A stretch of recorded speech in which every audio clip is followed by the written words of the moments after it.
मैं हूं आपके साथ नंदिनी यादव। आइए देखते हैं 5 बजे की 5 बड़ी खबरें।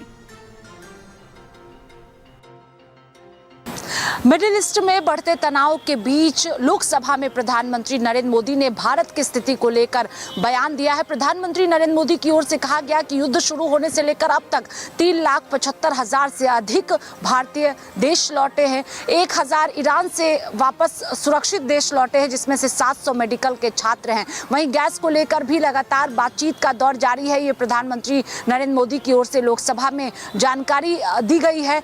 संकट के इस वक्त में देश को एकजुट रहना होगा, जिस तरह से कोरोना काल में देश एकजुट था। ये प्रधानमंत्री नरेंद्र मोदी की ओर से कहा गया है। लगातार राष्ट्राध्यक्षों के साथ बातचीत का दौर जारी है। ये भी प्रधानमंत्री नरेंद्र मोदी की ओर से लोकसभा में कहा गया है। तनाव कम हो, ये प्रधानमंत्री ने जब लोकसभा को संबोधित कर रहे थे उस दौरान प्रधानमंत्री की ओर से कहा गया। ये भी कहा गया कि भारत हमेशा से शांति का पक्ष धर रहा है। वहीं संबोधित करते हुए एक जानकारी प्रधानमंत्री की ओर से आज सदन में दी गई है। कल राज्यसभा को भी संबोधित करेंगे। पिछले कुछ दिनों को अगर हम देखें, जिस तरह से अमेरिका, इजराइल, ईरान के बीच युद्ध छिड़ा हुआ है, भारत की हर घटनाक्रम पर नजर है। भारत हर तरीके से सतर्कता बरत रहा है। ये प्रधानमंत्री नरेंद्र मोदी ने आज लोकसभा में संबोधन के दौरान कहा है। कल भी हाई लेवल बैठक दिल्ली में की गई थी। जिस तरह से युद्ध छिड़ा हुआ है, इसको लेकर भारत की हर घटनाक्रम पर भारत सरकार नजर बनाए हुए है। सुरक्षित वापस लोगों को लाया जाए, इसको लेकर लगातार कोशिशें की जा रही है। 3,75,000 से अधिक भारतीय सुरक्षित लौटे भी है और एकजुट रहने की जरूरत है। जो कालाबाजारी, जमाखोरी की जा रही है, इसको लेकर राज्य सरकारों को प्रधानमंत्री की ओर से कहा गया कि सख्त एक्शन लेने की जरूरत है, क्योंकि ऐसे वक्त में ऐसे लोग एक्टिव हो जाते हैं, तो ऐसे लोगों पर सख्त कार्रवाई की जाए। मिडिल ईस्ट में बढ़ते तनाव के बीच लोकसभा में प्रधानमंत्री नरेंद्र मोदी ने भारत के उत्तर प्रदेश के मुख्यमंत्री योगी आदित्यनाथ की अध्यक्षता में आज कैबिनेट बैठक का आयोजन किया गया, जिसमें लगभग 35 महत्वपूर्ण प्रस्तावों पर मुहर लगी।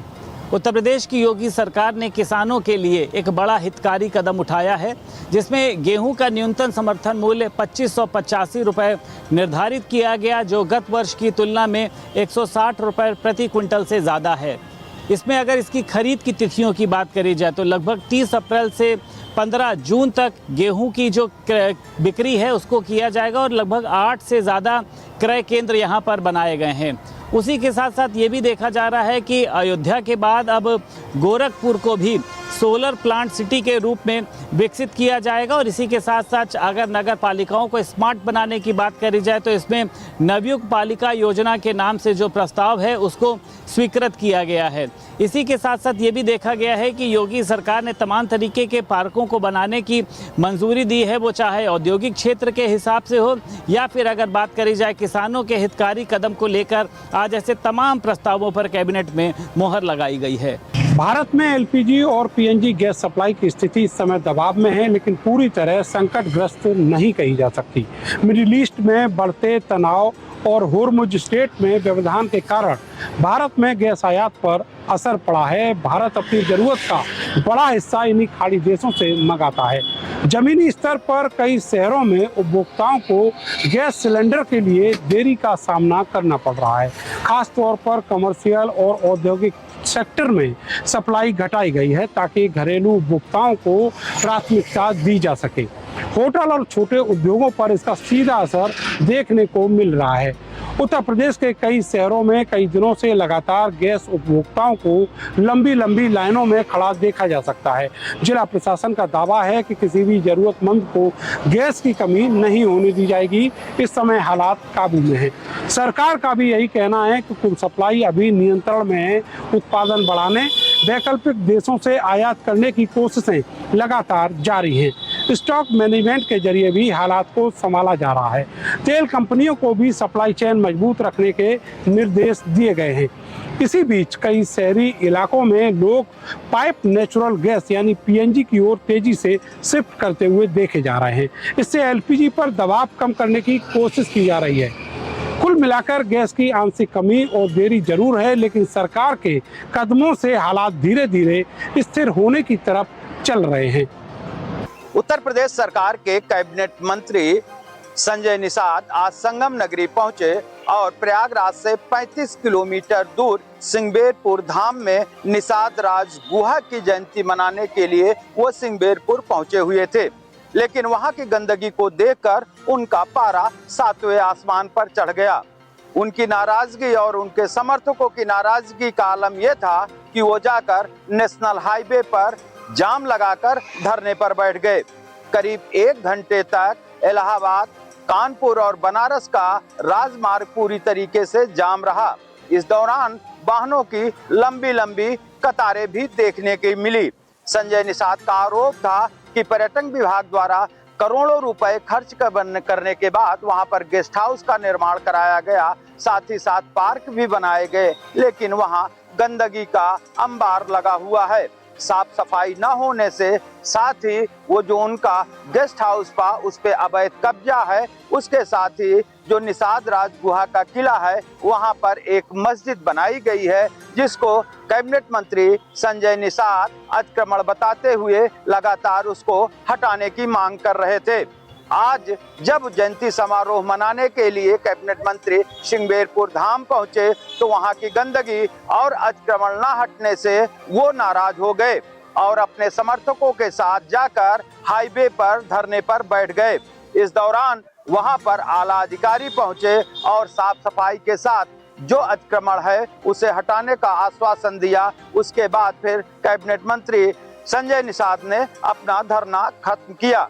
आपको बता दें कि सिंगबेरपुर धाम में लगातार अयोध्या के बाद वहां पर राम और निषाद राज का मिलन हुआ था, इसीलिए पर्यटन को बढ़ावा देने के लिए करोड़ों रुपए सरकार द्वारा खर्च किया जा रहा है। आज निषाद राज गुहा का जयंती था और इसी जयंती समारोह के लिए निषाद राज के जयंती मनाने के लिए संजय निषाद वहां पर पहुंचे हुए थे। प्रतापगढ़ में एक सनसनीखेज मामला सामने आया है, जहां पूर्व प्रधान की हत्या करके बोरे में लाश को भरकर नहर में फेंक दिया गया था।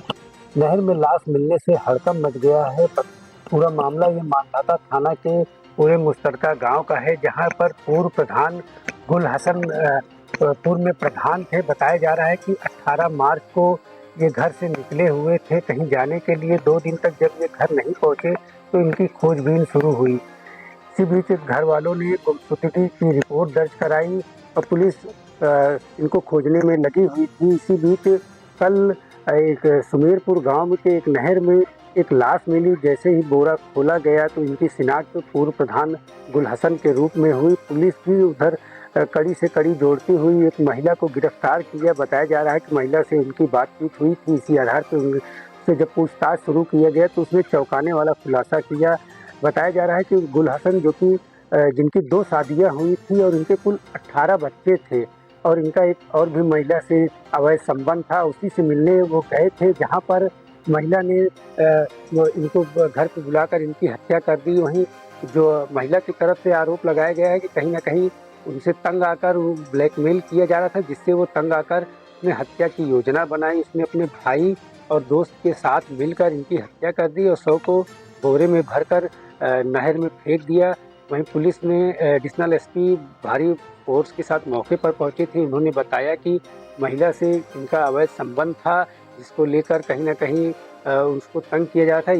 इसी को लेकर उसने ये हत्या की योजना बनाई है। महिला को गिरफ्तार कर लिया गया है, जबकि 2 अन्य आरोपी की तलाश की जा रही है। प्रधानमंत्री नरेंद्र मोदी